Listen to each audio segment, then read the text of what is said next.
एक आदमी रमेश नाम का जब अपनी प्रेमिका के पास पहुंचा तो उसके चेहरे पर बढ़ी हुई दाढ़ी ने माहौल में कुछ अजीब सा बना दिया।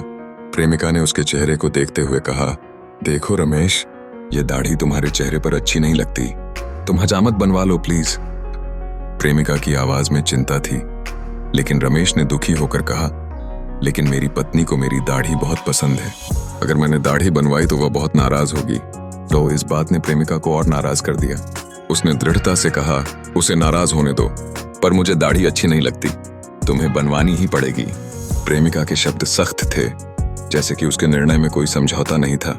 रमेश ने अपनी परेशानी का जिक्र किया, देखो प्लीज मान जाओ, मेरी बीवी बहुत गुस्सैल स्वभाव की है, मेरा खाना पीना हराम कर देगी। इस बार उसने चिरौरी करते हुए अपनी मजबूरी बताई। प्रेमिका ने कठोरता से कहा, तो फिर जाओ अपनी बीवी के पास, मुझे तुमसे बात नहीं करनी।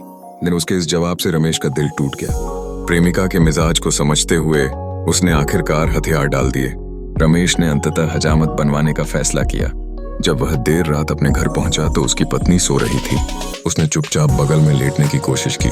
बीवी ने आंखें मूंदे हुए उसके चेहरे पर हाथ फिराते हुए कहा, ओह सुरेश, तुम्हें इस वक्त यहाँ नहीं आना चाहिए था, मेरे पति कभी भी वापस आ सकते हैं। इस एक वाकये ने रमेश को न केवल उसके संबंधों के बीच के तनाव का अनुभव कराया, बल्कि यह भी सिखाया कि कभी कभी प्यार और संतोष की राहें अलग अलग हो सकती हैं। प्यार की आकर्षण के साथ साथ जिम्मेदारियों का एहसास भी जरूरी है।